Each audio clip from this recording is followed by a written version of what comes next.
We'll get started here. Our topic today is a look at the WRTC 2010, the 2010 competition with the European teams of Sugar 50 Alpha and Sugar 57 Alpha Whiskey, Echo Sugar 5 Tango Victor, and Echo Sugar 2 Radio, and the winning team of Radio Whiskey 1 Alpha Charlie and Radio Alpha 1 Alpha India Papa.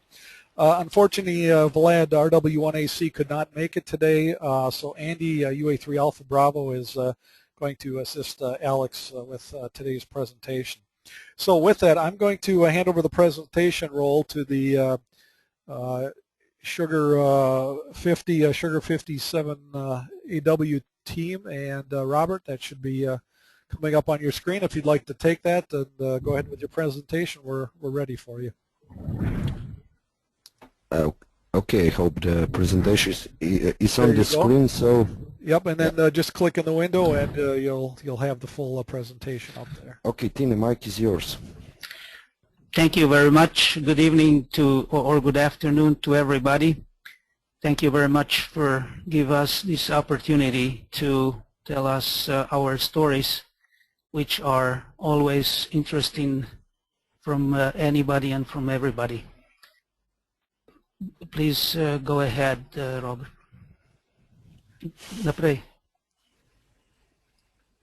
Well, Slovenia and other teams in Central Europe had pretty difficult task to make a selection process going through and to win one of the 5 places we had for our European Area 4.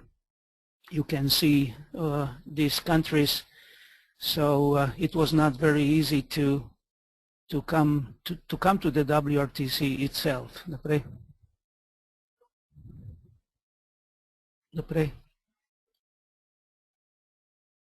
Well, Slovenian the team was made up of S50A, who was selected, actually who was qualified, and I was participated in all WRTCs till now, so I can say that I know WRTC from A to Z, more or less. My teammate was Robert this time. He was in San Francisco at WRTC and also at 2000. And we have proposed, and Leo Sugar 50 Radio was a referee and he was accepted. He was also on 3 WRTCs. I can say that almost all Slovenian active hams were participated in WRTC 2000 when Slovenia organized it. Well, preparations of our team started pretty late. First we thought we should just do the same old way, but then we found out that without some filtering and triplexers and stuff like that, we cannot really compete with the others. So in April, actually, we start talking with the other guys, and finally we agreed with Boris S58A, who is a developer of different filters, that he would put together a triplexer and all the stuff which will be explained later by Robert. We talked about radios. Unfortunately, we did not have smaller radios available. Like in Brazil, we used IC756 Pro 3, which are nice small radios. So we decided to take 2 FT1000 MPs. An interesting a number of teams had FT1000 MPs used very successfully. The only problem was transportation, but anyway, you know, we have to deal with it anyway. WriteLog was the program that we choose because we both are usually using it. We had some problems with that, but probably not with the program, but with computers. So WriteLog is still okay. And we did not really work very hard on preparations. We did not work together in some contests before because there was so much work to do for preparations, and just a few days before the contest, before the departure, we were ready. Well, we thought we were ready because when we came to Russia, there was no time to put together everything before the contest, and we didn't even thought about it because WRTC is also a social event, and we were very happy to meet all old and new friends there. So there was not much time for technical preparations before the contest started. Anyway, we had all set, so we did not expect any problems, but problems came that morning because our control unit didn't work, so we did not know the reason, and we lost few hours to find out that we did not connect few cables.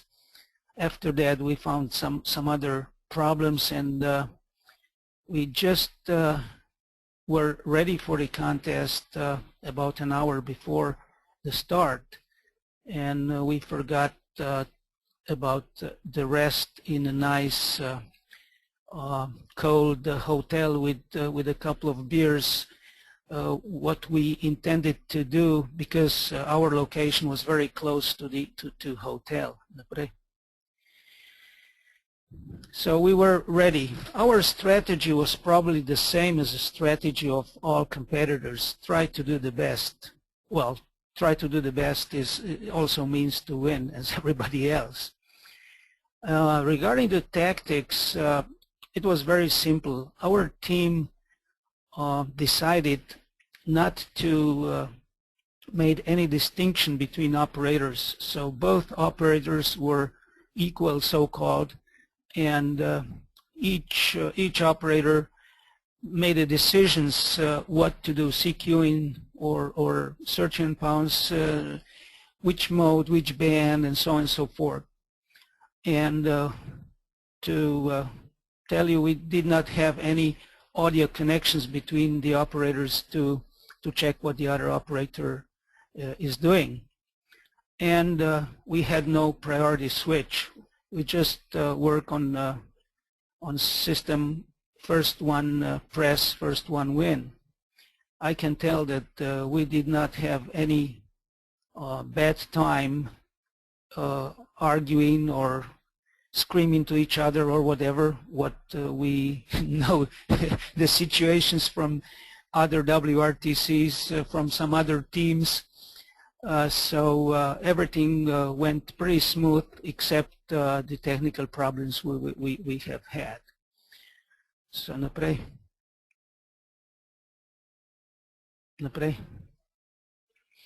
So after battle, everybody's general. Our generals found some lessons learned, and for the future, we would like to propose anybody who will participate in WRTC to follow, besides all the other work, also some of these. More pre-contest preparations, this is must, because always we are saying it's enough time, but then last moment there's no time for some details which are always needed. In the contest, we should use more dual-in CQ. We use this dual-in CQ a little bit more offensively or extensively towards the end of the contest, and it paid off. We tried to move some multipliers, but we should do it. We should do more of that. There was not much of benefit of that, and sometimes we called too long for some HQ stations, which we already had on the other mode on the same band. So we lost some time also on that. And interesting, we did not make any calculation of percentage of QSOs by mode in the contest, and out of 3,600 QSOs, we were short for 40 phone QSOs to win the most CW contacts win. So this is also important to have the situation in your hands. So Robert, go ahead, please. Okay, good evening. I'm Robert Sugar 57 Alpha Whiskey, and sorry I have a bit of flu. Maybe I'm free by 9, but we'll try to do the best. I will just continue with the station setup. I will try to do it quick. As Timmy already mentioned, we choose two FT1000 Mark V filter with all the modifications, so our neighbors were not affected. We checked that later as well, so no clicks and nothing. Actually, I even asked for another radio. I'm using Flex 5000 for some time now, but as I thought, it was not allowed to use it in WRTC because of the SDR equipment. Switching and filtering was all done by Sugar 58 Alpha. It means bandpass filters, triplexer, switching, lock system, and so on. We used to, like all the others, do decoders with so everything was working just great. Switching mode and bands. Interlock was first one WinLogic with big LED control, which was quite useful in my opinion to see how long the teammate is on the transmission actually.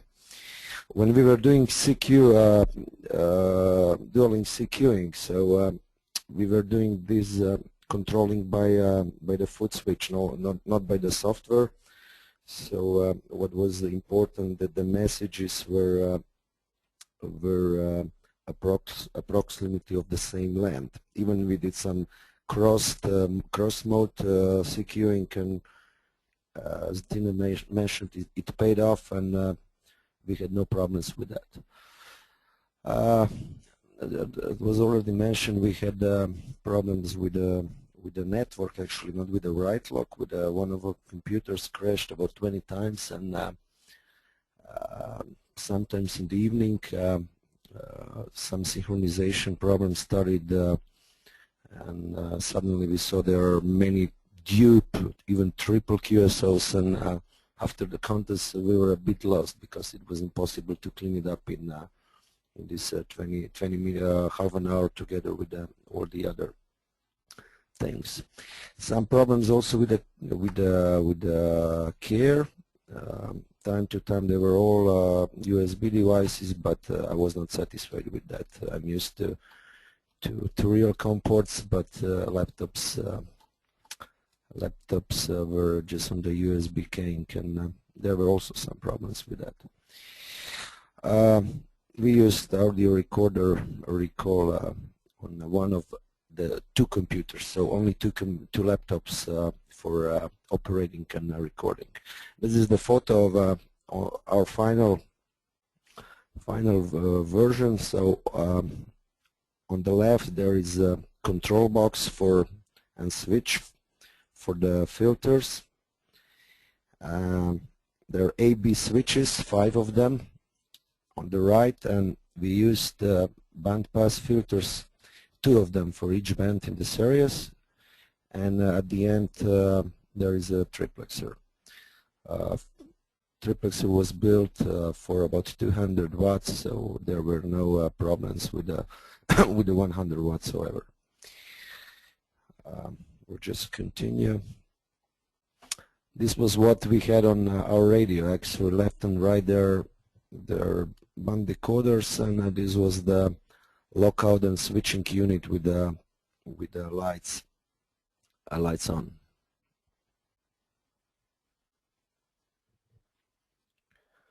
This is for some technician guys. I'm not really a technician, but this presentation will be available for any.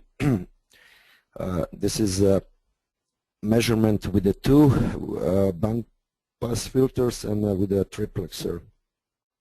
So for any additional info, if you're interested in there, I believe Boris Sugar 58 Alpha is always ready to assist you or to give you some answers. Actually, we were really satisfied with the setup. There were no interaction between bands on the 3-bander. Even I think one filter would be okay. We put I think 50 meters filter out to avoid some more losses, but even on 50 meters it was okay. I'm going on. Oh yeah. So look at the technical stuff, not the people. Well, this was a tent, a big mess at the beginning, so that there were filters, wires, everything. But as Tina mentioned, we were ready an hour before the contest, and all the problems came out later after 10 hours of the contest. Maybe so the problem was on this right computer in the front of Tina. Actually, we were thinking after it, what was the problem? Maybe he had a computer on the radio, maybe hot, but we still don't know what was the problem with the network. Some log statistic, which is also available on the web page. Actually, as Tina mentioned, we were very close to have the highest CW QSO number. We were not calculating this. We were just trying to do the rates, best rates. So when the bands were open, we just moved the bands quite quickly. We just went once to 80 meters sideband for maybe half an hour to pick up some multipliers. I remember I was doing some CQing, but it was not so effective, so we just moved back to CW on 80 meters. 40 meters also we put much more attention to CW, because it was, at least for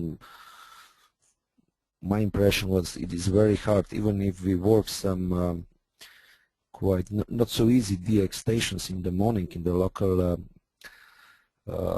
morning in Russia, but on CW it was much better. Of course, 20 meters was the main band. When I was looking at the logs of the others, most of the team started on CW 20 meters, which was quite a good decision. We started on phone on 20 meters. We had some rates, but our start was quite slow. What we did better was in the second part of the contest. 10 meters we checked all the time, so we had some openings, but really it wasn't the band to spend a lot of time. We were just chasing the multipliers. I think what was really a good decision was our 20 meters opening. Actually, we had 3 hours for 20 meters CW run of stateside, and at the end that resulted in the highest US QSOs among all the teams. So it was about 3 hours of good rate, I can say pile-up of North America stations. I will just continue some more statistic, and then I will go just quick on rates down on the slide. There are half-an-hour rates.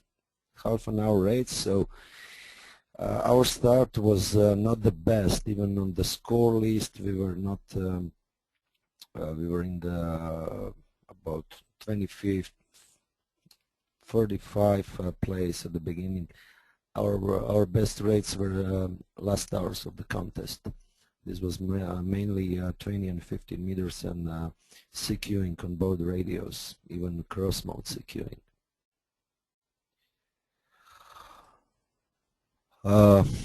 Well, the final score, this is one of the last slides. It was enough for 4th place after UBN. check. We did some mistakes with some multiplayers, with some zones. So all the teams in the first teams were very close, and we expected that there will be UBN which will decide about the winners.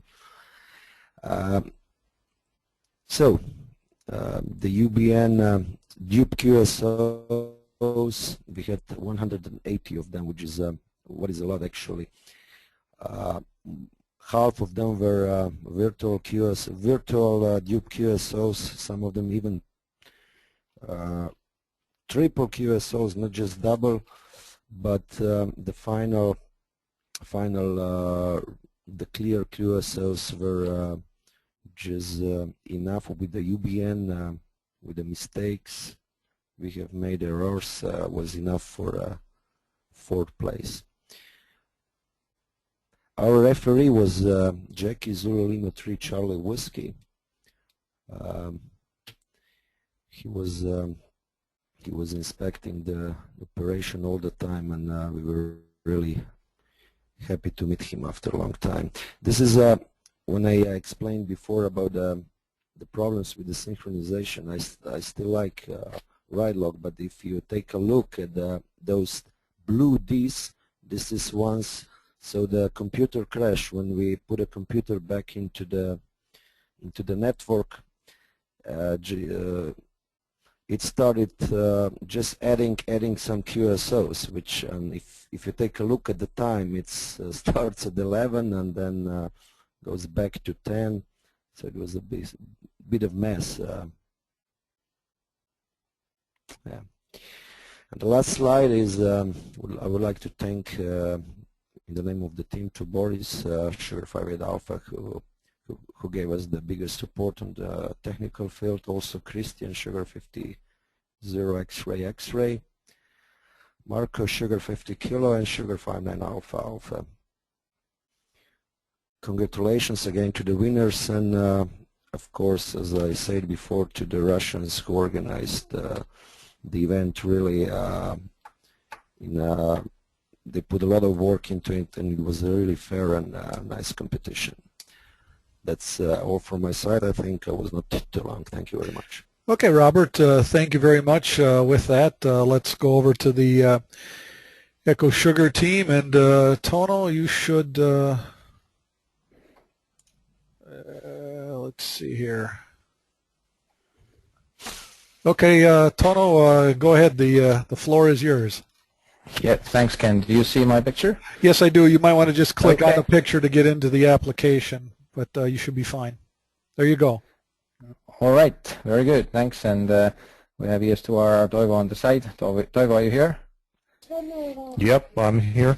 Okay, so I'll carry you through our presentation, and whenever Toivo has something to add, he'll jump in. So I'll try to be rather brief and let you guys hear our perspective on this fine competition that we had in Russia. So here you see our tent and our fine referee. I can't say any bad words about him because he's among the attendees right now. Hello, Hristo. So he was a very fine gentleman, handling our operation very strictly. So what did we do with Toivo? We, as you probably know, we also took part in Brazil 2 of us 4 years ago, and we're not really too happy with the 20th place we got. So we were wondering whether it was us, or whether it was location, or whether it was something else. And the logic told us that the Americans are also human, and there should be some way how to reach the reach higher than what we were. So we tried to do our best. Well, we first made sure we really got the place to WRTC by taking 2 first places in Europe 3 region, and of course then Lithuanians got the 6th place, and after we joined our forces with Toivo, we're happy to also come in and take actually the 7th place. So Limayanki and Alpha team really did very well as well, and taking 3 places out of 10 to Baltics, so which was quite nice for our small region. But then we tested our setup in a few contests. Last year, 2009 IARU championships, pretty much the same setup and same type of competition. So and also CQ Mir contest this year. So we felt pretty okay with the setup, and the training definitely paid off. So and what's interesting to mention is this one band blocking type of operation. We have done a few times, or quite a few times, in multi-op configuration, in multi-single, for example, in WPX, where usually, for example, Taiwo was on the run station, on the search and pound station on the same band. So that really helps you to synchronize the run and search and pounds activity. So and what we also did, we analyzed the Russian WRTC test logs from last year when the test stations were in the air, and that was very helpful actually. Tried to do a lot of Excel calculations and find the perfect model, and my or our sort of what we were convinced in, and then we still think, is that 2LCQ is overrated. We really didn't use that much in the contest, and given the search and pounds can be done very fast, well, especially as some guys here among attendees, for example, Randy knows very well. So search and pounds is very effective, and you don't really you need quite special situation to get better result with 2LCQ. Even if the rate is higher, you'd get less multipliers. So anyhow, so our setup description shortly. ES2NJ was kind enough to build us the triplexer. Very homemade stuff, even capacitors made by himself, but it really worked well. We didn't have so perfect graphs as Robert was showing. They had less than 1 dB attenuation and over 100 dB isolation on the other bands, but it was pretty close. I'm quite surprised to see Slovenians had less than 1 dB even with 2 bandpass filters, but I think we had about 1.3, 1.4 dB attenuation with the bandpass filters and triplexer together. 2 old but fully loaded MPs and 1 spare MP, W3 NQN filters, 1 per band, 6-pack, 2 Easy Masters for communication with radio and all the cabling, and 10-tech tuner for 80-meter SSB. Didn't really want to go out and change the length of the wires, and paddle for AS2RR. And then wind test and Recall Pro for recording, and then the last thing, the DX lockout schematic or the system.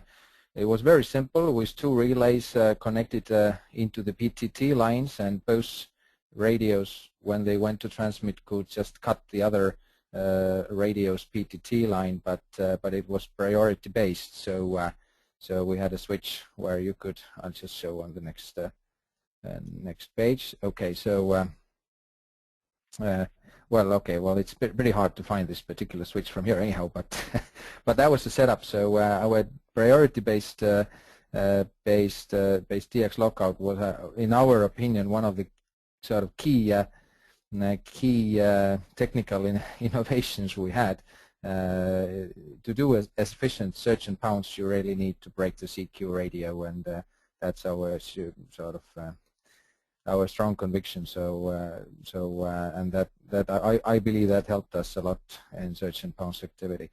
Here on the picture, on the very left lower corner, you see our triplexer, and then the bandpass filters, not really lined up as nicely as Robert and Tina had, but I think worked as well. So, and from the front, this is the operating table.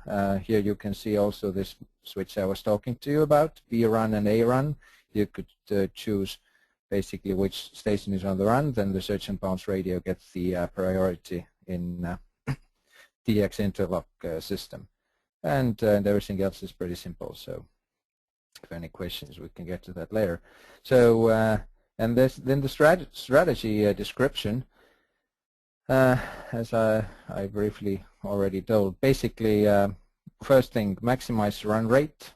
Well, that's probably all the teams were pretty much doing, and you need to change frequency, and you need to change band, you need to change mode quite often to keep the rates up. And as far as all the WRTC stations were pretty much spotted all the time, then it really paid off to switch pretty often, so to get sort of new round of callers. And as a result, we had no hour below 100 QSOs. I haven't checked, but I believe we are one of the few ones who never fell below 100 QSOs per hour on clock hour. And then the other thing, what was very peculiar to us, is that run SSP whenever possible, and that is what we did. We really tried to take all opportunities to run SSP, and that resulted in 42.7% SSP QSOs, while the next highest SSP percentage was 35.4 for the Canadian team. So that was really the difference among us and the other teams, and well, I think that was to our favor. So and it's interesting to notice that while we got the best SSP award, then we were only 0.4% away from the best CW score, given the Canadians were barely over the 35% required limit, although we had much less CW QSOs than most of the other teams, so we were second in this strange ranking. Anyhow, so the third point here is the super aggressive search and pounce all the time, breaking CQ radio basically whenever you wanted to, and well, with some decency, but that resulted in over 1,000 search and pounce QSOs, which was really even maybe more than we expected to do on the search and pounce. And QSYing, of course, any mults that were any multipliers that were any hope of making the QSO on the other band. So I think we tried at least a few 100 to 300 QSOs, and 63 of them worked for a new multipliers. And so though that all resulted also in the highest multiplier total, which we are very happy about, of course. And I think a big factor here is the high SSP percentage, because the more diversified are your QSOs, then the more multipliers you get naturally, because some multipliers are not simply available on CW, and it was very hard for the third place Americans to do as high multiplier count with over 80% CW QSOs naturally. So okay. And contest itself, location 902. I'll just show you briefly the Google map. Well, you see us in the middle here, and actually we were in the middle of the field. I think the location was fairly good. Well, at least not the forest next to the tent. If that made any difference, and a nice open place in the middle of the field. So nothing to complain about. Our neighbors, Randy, and I believe Italians, didn't really cause us any trouble whatsoever. As the other teams have told, there was no interference problems between the stations whatsoever, which was really, well, sort of surprising even, because back at home I really can't get the 500-meter away station to work so cleanly on the other band, on the same band, even with 100 watts. So everything worked for us 100%. Really, all was tested, and luckily we didn't have any problems at all. We were a little bit worried about 40-meter inverted V antenna was parallel to European UA9 direction, and we thought the pattern might not favor those regions. But as it came out, 40-meter was one of the best bands, and there was no reason to worry at all. So we didn't relocate any antennas. And from the operator's side, we never ate anything. We both had 2 Red Bulls, and that was it. So 24 hours in the seat, continuous operation. We had a strong, very strong wind from the storm that went over the locations, as you know, but we didn't get any rain. But the volunteers and referee were holding the tent, so we were all okay. So. Of course, the crashes were hard, like for everybody, but it cooled down, and noise. The QRN went down again after the storm. So now for statistics, and that's the sort of interesting part for me, because yeah, we're not really emphasizing here the sort of general issues, and you heard the American Web Seminar before, where you saw the Kremlin pictures and so on. But we really try to give a very sort of deep look into the statistics, and here is the nice comparison between the 3 top stations. So so I find this very sort of interesting to analyze, and you could see, of course, Radio 32 Foxtrot is the Russian team, Radio 33 Alpha it's us, and Radio 33 Mike is the third American team. So so you see the QSO numbers. Americans had the highest. Then the SSB percentage, we have 42, Russians 26, and Americans 14.6. The multiplier figures, we are very close with Russian team here, only 2 multipliers apart. To be quite honest, it's only 1 multiplier apart because Kilo Golf 4 was unjustly counted for us, which was the software error. But still one multiplier ahead. And then an interesting rows are the 4ths and 5ths, which show that which multipliers were first worked on which band. And you see that for us it's pretty much equal, 198 to 190, where we found the new multipliers, while it's drastically different for both of the other bands. They worked almost all the multipliers on CW. So here is a big difference. And then it's interesting to see the tubes. They're not big difference here. We have a little bit less tubes than the other 2 teams, and I think that's pretty much, well, maybe partly due to the call sign, our very favorable call sign, and I don't know, maybe it has something to do also with the mode. Probably in SSB there is less tendency to mix up the call sign. Then lost QSOs other than duplicates. So here we are very equal with the American team, and Russians have 30 more QSOs lost, and you could also see why. They have about 2 times more or more not in logs than us. Maybe that's partly also due to the more difficult call sign. Maybe something else. Well, they may tell you themselves why they think this is this way. Uniques also. Russians have 2 times more uniques. And we have 17, Americans 27 uniques. Well, that is important for us at least, because well, as it came out finally, the best or cleanest log award was never given out, but we definitely strive for it again after we got it in Brazil, and then uniques is probably the biggest sort of indication of errors.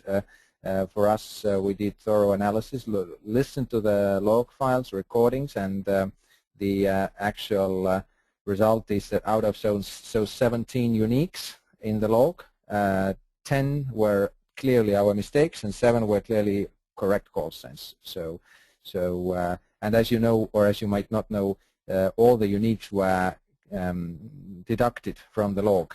You didn't get points for uniques, so those were taken off, and so more than half of the uniques are probably actually copy errors for all the stations. So but still 7 of the 17s were correct calls, who only managed to call us in the contest. So that also happens. And the other errors here, 18, 16, 12, so it's pretty equal. So in total we made 25 errors ourselves. 18 of those were copy errors, 5 were typos, copied call correctly but typed wrong, and then 2 were WinTest errors, very unfortunate functionality of WinTest, which transformed the BA of the Echo 7 Hotel Quebec exchange into 71, so cut some kind of cut numbers translation that we didn't really notice to untick. So unfortunately we lost 2 QSOs with Echo 7 Hotel Quebec because of that. But luckily no multipliers, as this was the station was worked on the other mode in the same band. So okay, and then that's an interesting slide as well, which really shows the abundance of multipliers actually in the contest.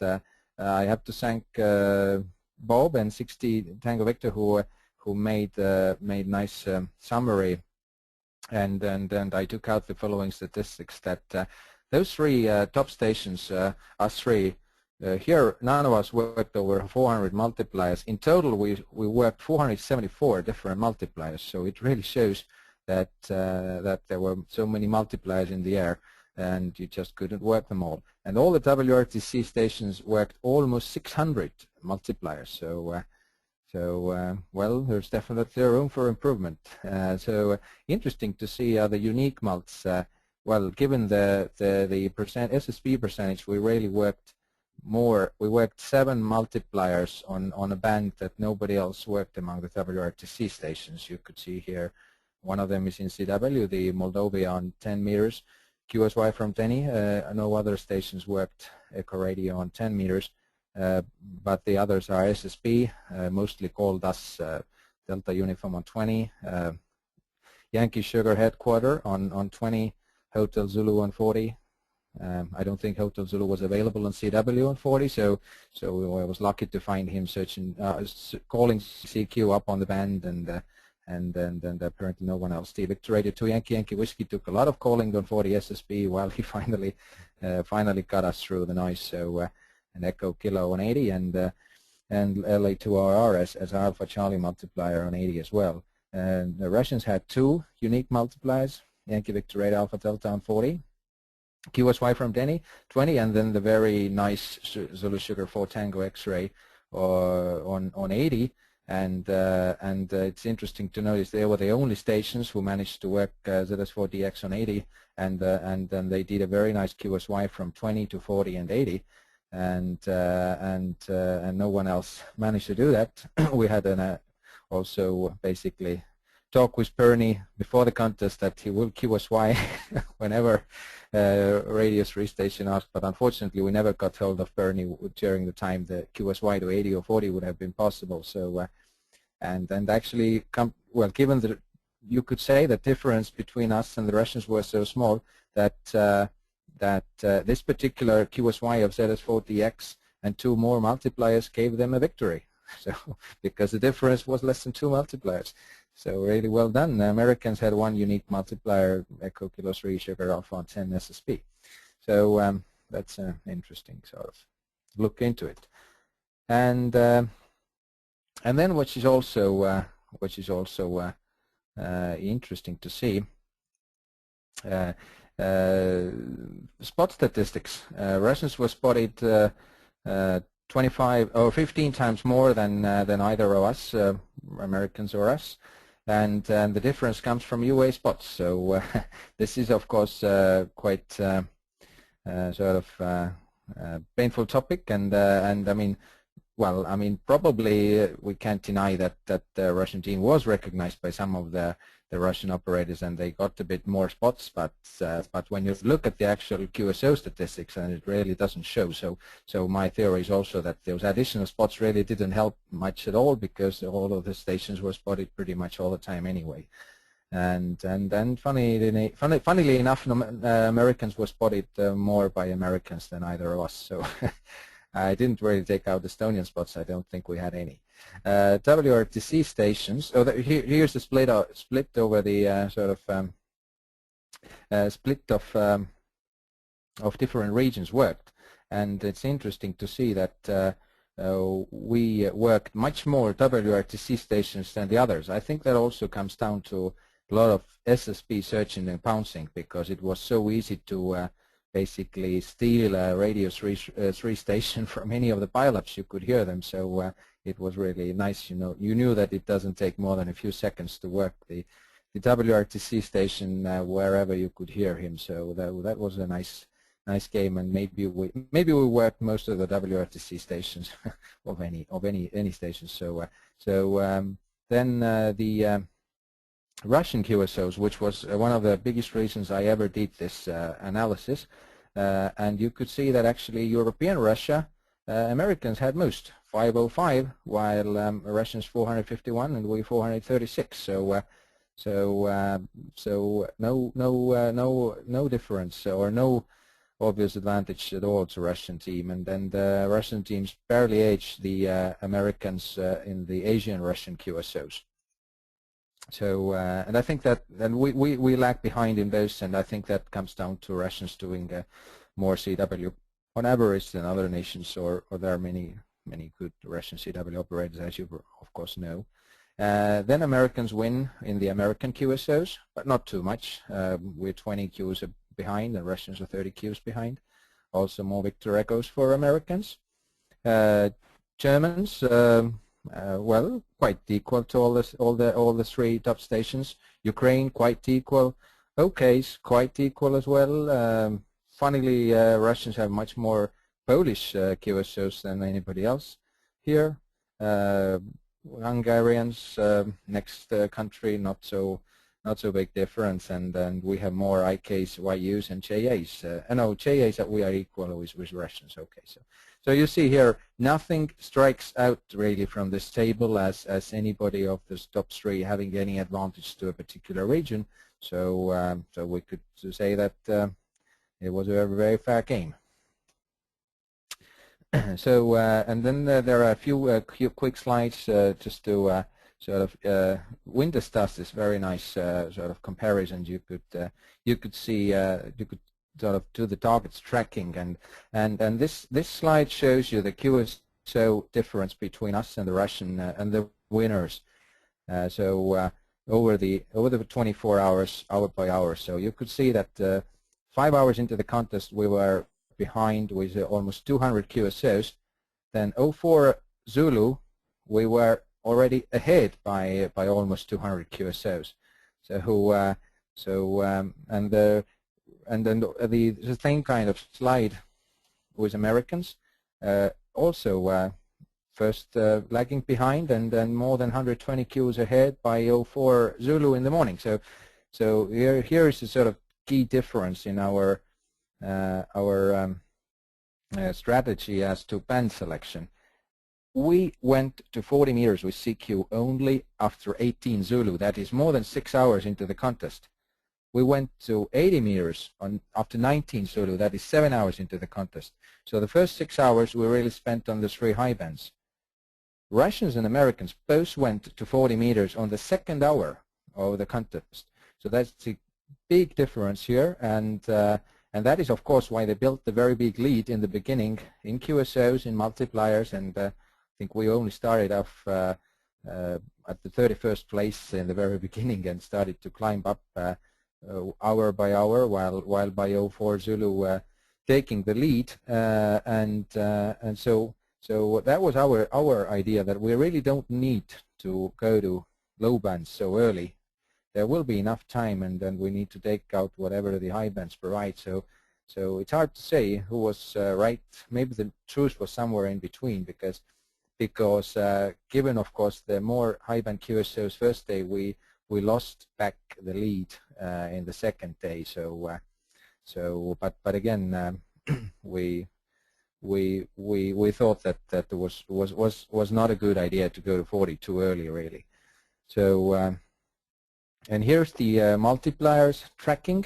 You could see that the same thing. First we were behind the Russians by almost 30 mults, and then we took it back when we went to low bands, and then we were pretty equal to the end, while we crawled above them a little bit by the end. So they're very, very equal. And with Americans, the big difference was bigger in multipliers. And then the most interesting graph, the overall difference in points. And then this is a real battle with Russians. Of course, we were behind a lot first 5-6 hours. Then we started to crawl back. We did a lot of very serious sort of work on low bands in the night on both modes, while the other teams mostly did only CW. And then as they had done already a lot of CW on 40 earlier, they did a lot of 80 meter CW, while we were doing really 4 combinations of band modes and the very aggressive search and pounce in the night. And then that, when you added the nice morning US runs, which started at 2 Zulu on 20 meters, we were right there when it started, and that really helped us to build a big lead by 4 or 5 Zulu in the morning. But then the US run stopped, and then we were we were out of QSO suddenly. And as you see, 1 hour before the end, we were still leading, and the Russians were second. But the very last hour was our worst hour of the contest, and we really lost it at the very last hour. It was only 105 QSOs, and that was probably the only big mistake we did. We should have gone to 20 meter CW on the last hour, but as far as we hadn't done 20 meter CW for the last 4 hours, seriously, but we tried to get something going on 10 and 15, and that really didn't work. So we played ourselves out on the last hour. Here's the difference with American team. We were actually equal, 4 hours to go, but then we with the last hours we built some lead here. So. And that is my very last slide.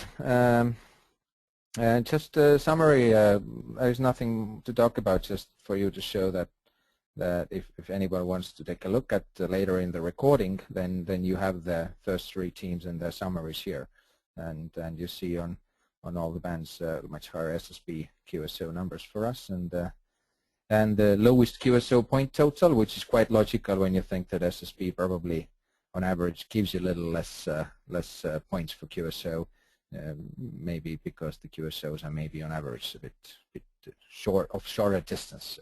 So that's I think that's all from my side, and I'd be happy to take. We would be happy to take QSO the questions later on. Okay, very good.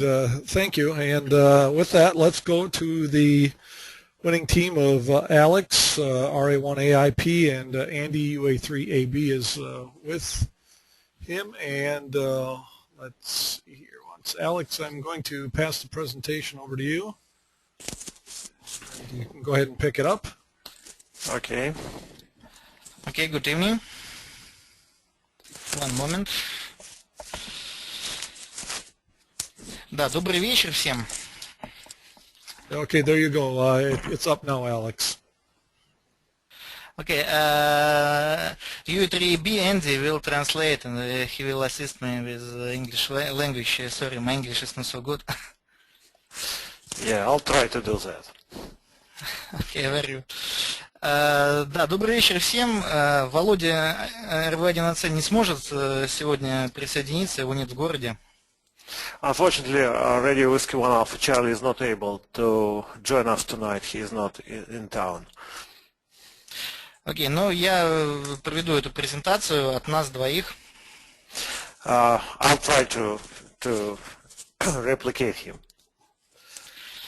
Ну, наш позывной Radio 32 Foxtrot, вот он на первом слайде.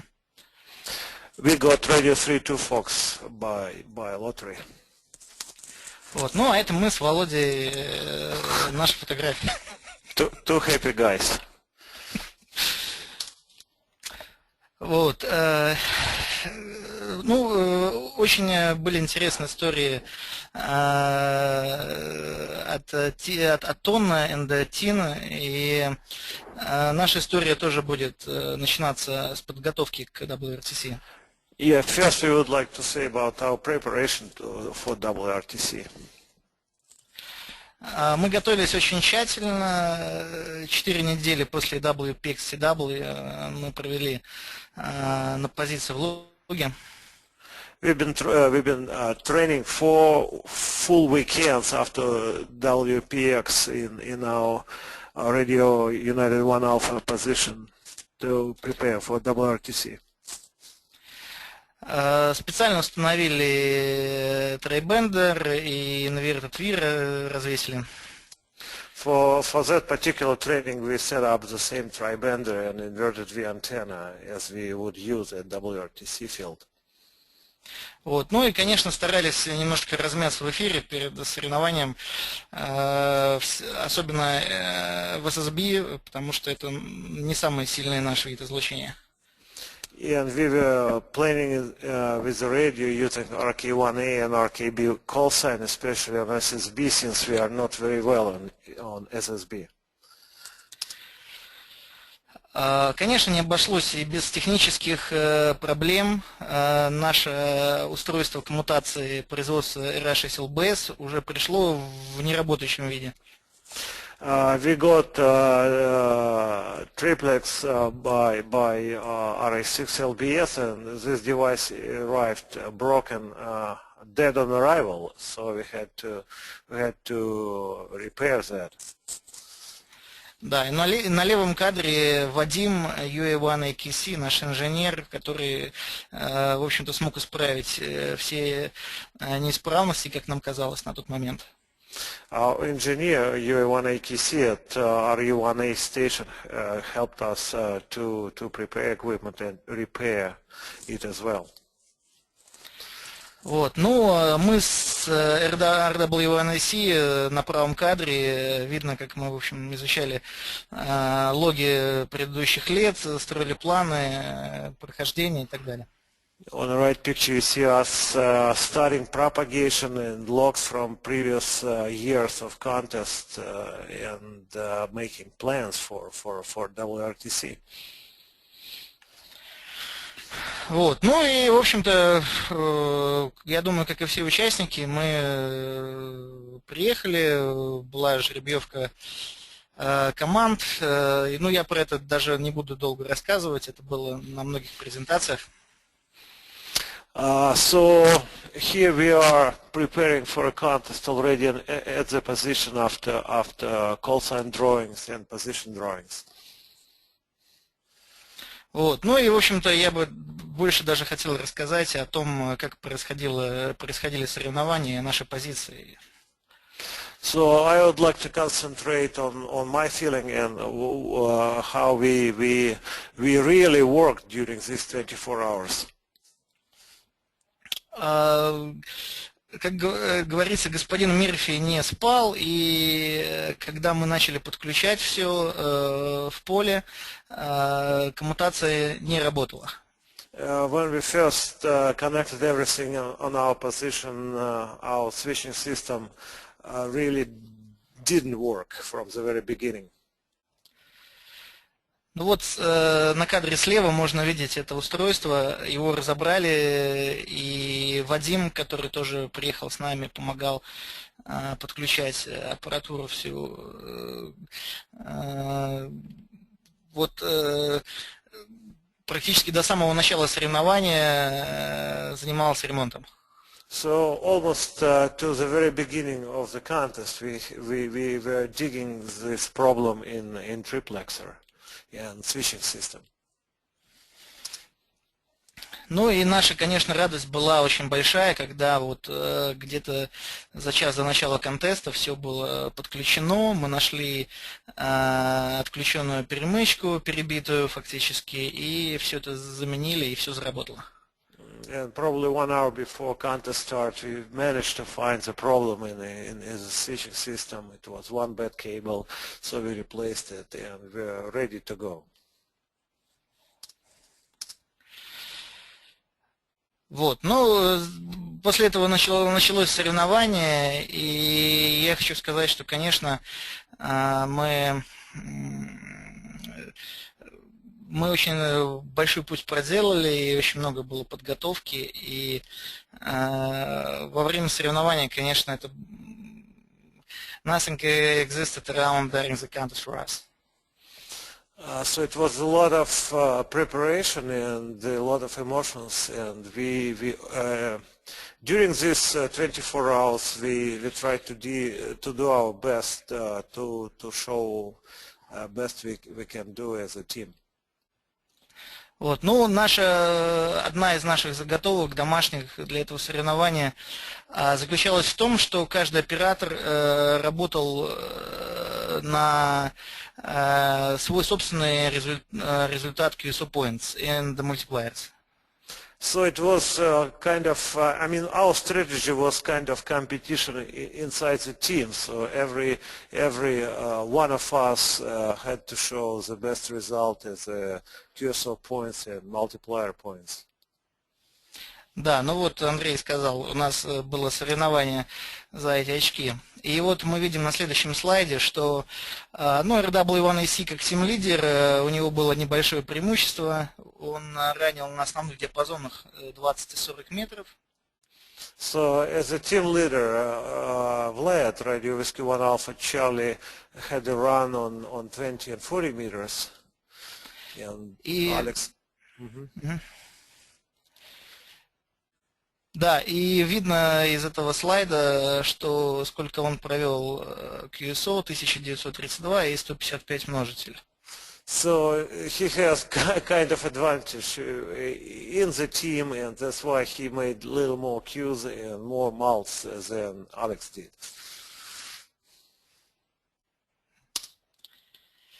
Ну и, соответственно, на этом слайде видно мой результат. Я работал больше на 10, 15 и 80 метров, и у меня, конечно, немножко меньше QSO, но немного больше мультиплайерс. So Alex was running on 10, 15 and 80 meters and had little less Qs total but more multipliers because he was 13 pounds on 20 and 40. Ну, вот эта мысль, которую хочется, наверное, сказать сегодня, она, наверное, самая главная, и мы, в общем, были в этом убеждены все время, что в WRTC только действительно хорошая командная работа дает шансы на победу. So we've been training and we were working as a team at RU1A in multi-single category for many years, and it proves that you see only good team can win WRTC in its current format. Андрюш, еще скажи просто, что teamwork, да, то есть командная работа, не просто team, а вот это важный момент. Yeah, it's very important. Alex stressed that which is important, very much important on his point of view. It's a teamwork. Ну, конечно, мы использовали Dual CQ большую часть времени. Most of the time they were doing dual CQ. И одна из наших домашних заготовок была то, что мы просили сделать QSY всех корреспондентов, не только множителя. And they were doing band QSY not only for multipliers, but asked other people to QSY with them as well. So just. И это в конечном итоге дало свои плоды. Многие станции подходили, вызывали нас на одной частоте из спотели, после чего переходили спотели на другом диапазоне. So, and we believe it paid back since many stations worked with us on one band and gave a spot, and then went to other band with us and also spotted us after QSO. Да, поэтому у нас получилось немножко больше спотов, ну и немножко больше QSO получилось, чем если бы мы это не делали. That is probably the reason we've been spotted a little more than other people. Все время мы старались крутить антенну, и приоритетом были дальние связи. We've been rotating our antenna all the time, and we paid priority to DX QSOs. Ну и также тоже то, что мы обсуждали еще перед соревнованием, и мы следовали этому правилу во время WRTC, то, что любой множитель важнее, чем run. And we agreed, and we did this way that we counted any multiplier as more important than run at the same time. И, конечно, было нелегко бросать ран на хорошей частоте, идти на другой диапазон и слушать множитель, но мы делали это постоянно. And we forced ourselves even to leave the run, good run on run frequency, and go to other band for multiplier station. Ну вот, на этом кадре наш Climate Score. Здесь, в общем-то, все видно. Я думаю, что все уже имели возможность посмотреть эту таблицу. So it's I think it's not acclaimed. It's a final score for the team and winning medal. Не, ну это climate, потому что No, it's a claim там, score. Okay. да, потому что после судейства, конечно, с этого сняли еще. No, it was a claim score, yeah. Mm-hmm. И особо мне хотелось, конечно, несколько слов сказать про судейство. Yeah, I'd like to say about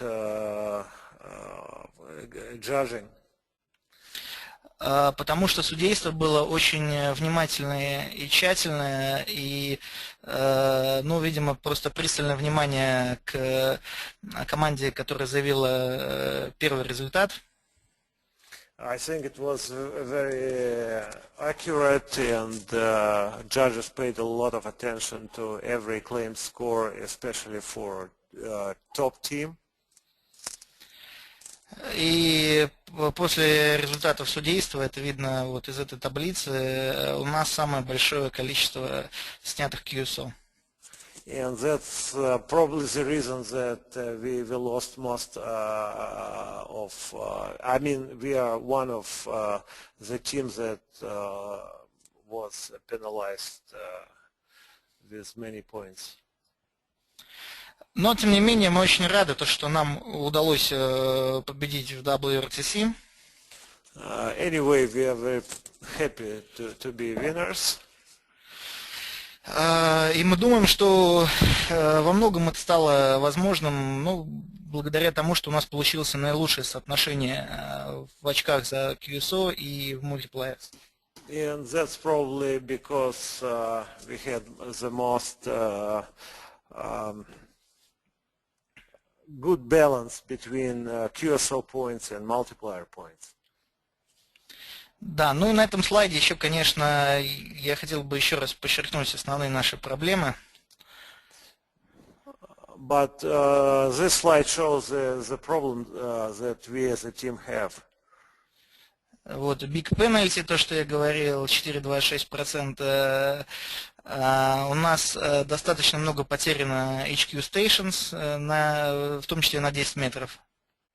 We still believe that penalty QSO percentage is too high for us as a team, and we lost quite many multipliers, HQ multipliers on 10 meters. И, конечно, команда из Америки NS6MJ KL9A показала, что какой результат можно было сделать по QSO Points. Это очень классный результат. And we still look for Americans' QSO point score, and we believe that they set a target for other teams and for other times. Ну и, скажем так, в завершение нашей презентации хотелось бы сказать о том, что отрыв между первым и вторым местом в этом WRTC 2010 составил всего 0,32%. Yes, you see the difference between winner and second place is very, very small, just 0.32%. То есть это 13 тысяч очков, то есть это где-то около 10 QSO или около 1,5 множителя, или около 2 минут отдыха из 24 часов контеста. So it's about 10 QSO, 1.5 miles, or just 2 minutes out of 24 hours of a contest. Вот. Ну, в завершение хочется сказать большое спасибо за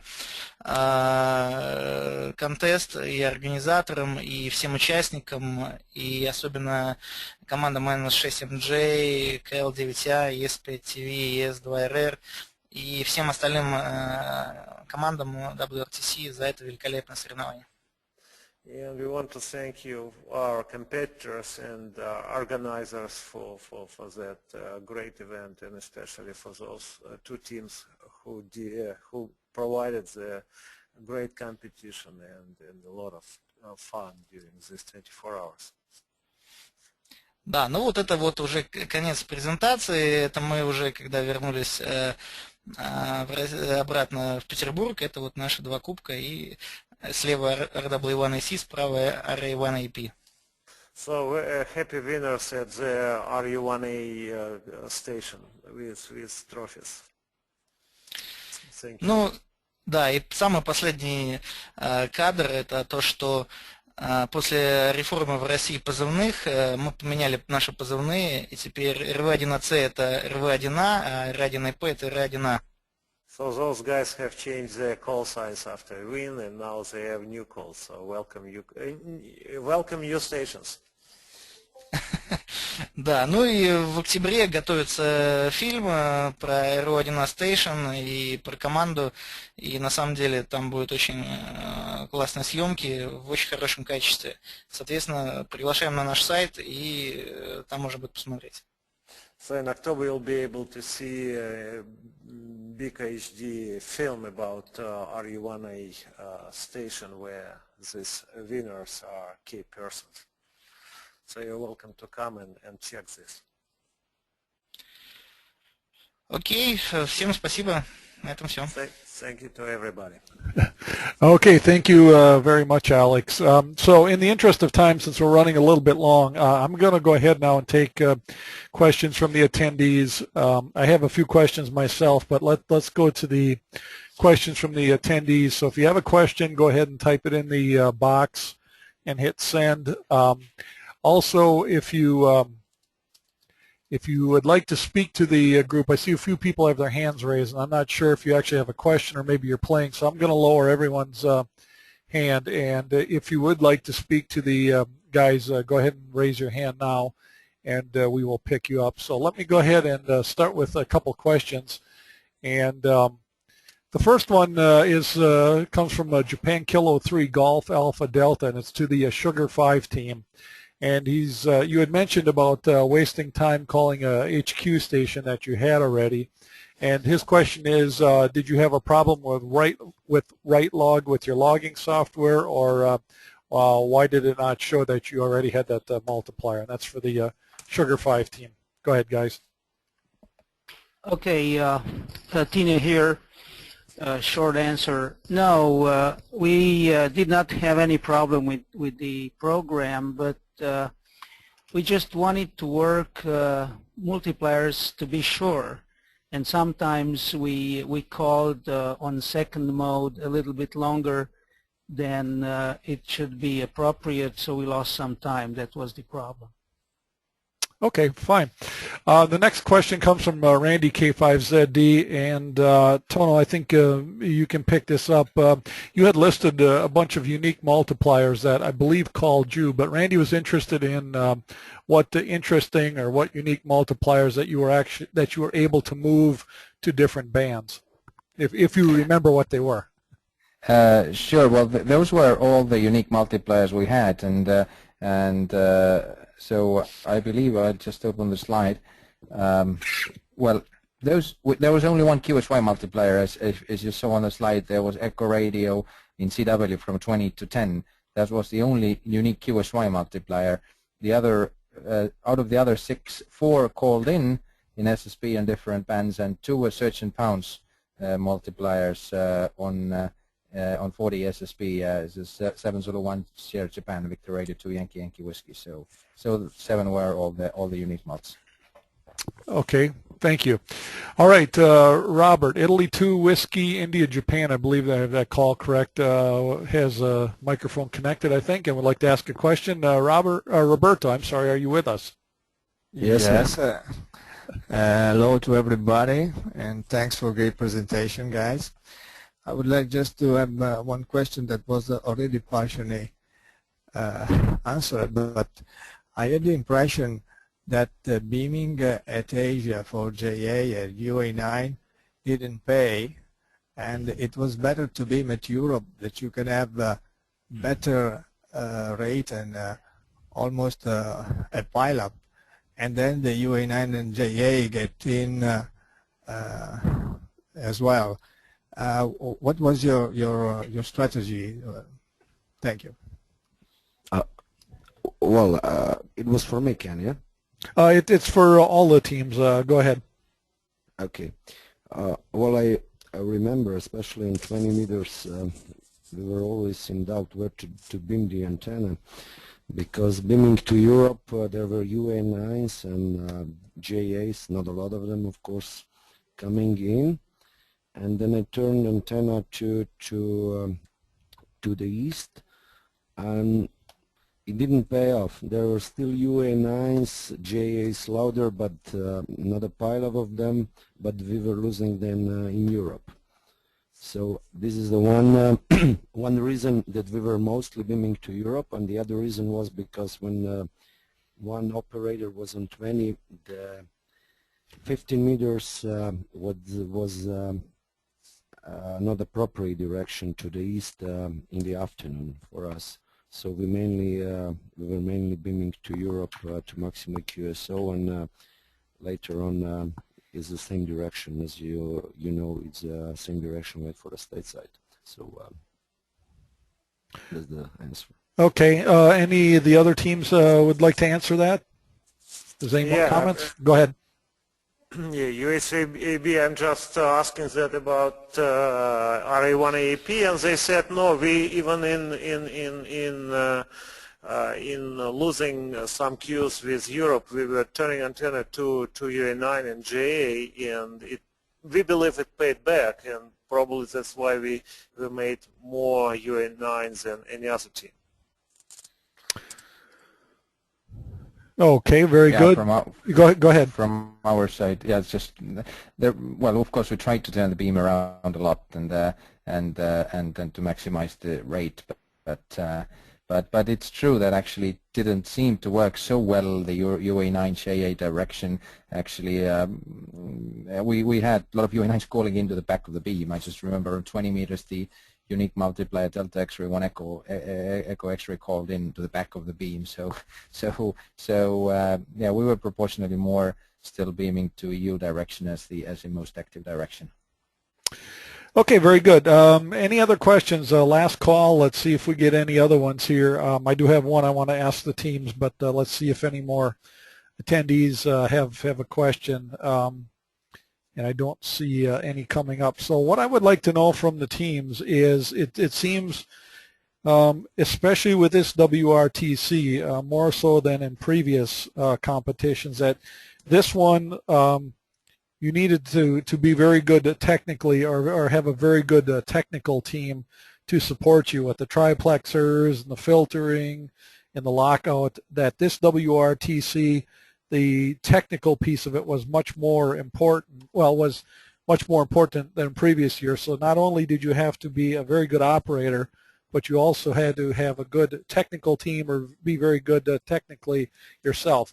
So I'd just like your thoughts on that. Let's go first to the Sugar 5 team. Guys, if you have any thoughts or comments about that, go ahead. Yeah, okay, this is Tina here. Well, it's true, technology goes on, and we are trying to follow it somehow. Sometimes technology goes a little bit further, and there was a lot of comments, a lot of talks, discussions also about the future WRTC, which way we will drive this balance between technology and operating. So most participants and most contesters would rather see more involving operator than technology. So we hope that next WRTC will not bring another step into technology development, but would rather stay at the same position as it is now, and show more the operating team works than technology. That's it. Okay, Tono, you have any comments? Well, actually, I don't think that the technological level was driven very high. The only gadget we really had was the triplexer, and it was sort of pretty simple build, a few €100 of components, and that's it. So that is something we could have not built ourselves, but the other stuff was very usual, sort of 6-pack based antenna switching and the bandpass filters. So and the old radios. So nothing fancy really. So that wasn't too much. Okay. Andy, any comments from Alex on the technology portion of it? Yeah, Alex says that yes, sure. Our box at this on WRTC 2010 weighed at 40 kilos, and next WRTC it will be even more heavier because technology of the next WRTC is simultaneous work of two operators on the same band. Okay, very good. All right, so with that, we're going to go ahead and wrap it up here. I do want to thank the teams for joining us today, and excellent presentation. I know everyone's very busy, and it takes time out of your busy day to put together the presentation, but we're glad that we were able to get the successful teams on here to share their thoughts on the WRTC. So thank you to all three teams for joining us. A couple of reminders that we do have one more webinar scheduled for September, and that's on the 19th with EdW0YK on the CQ Worldwide RTTY. And for that, to register, you can go to the link there, www.pvrc.org. And again, that's also the same link that will have this recorded event as well as previous recorded webinars. And we're working on some other presentations for October, so stay tuned and we'll get those listed. And of course, I would certainly welcome any comments or thoughts you have on the webinar program, and certainly like to get our European contesters more involved, and as a matter of fact, globally for that matter. So welcome comments or thoughts from anyone regarding the program. So with that, thank you everyone for attending. Thank you again to the presenters, and we'll look for you on the air this fall, or maybe on an upcoming webinar. Take care everyone. 73s. So long. Bye-bye. Bye-bye, Ken. Thank you. Bye-bye. Thank you. Bye-bye.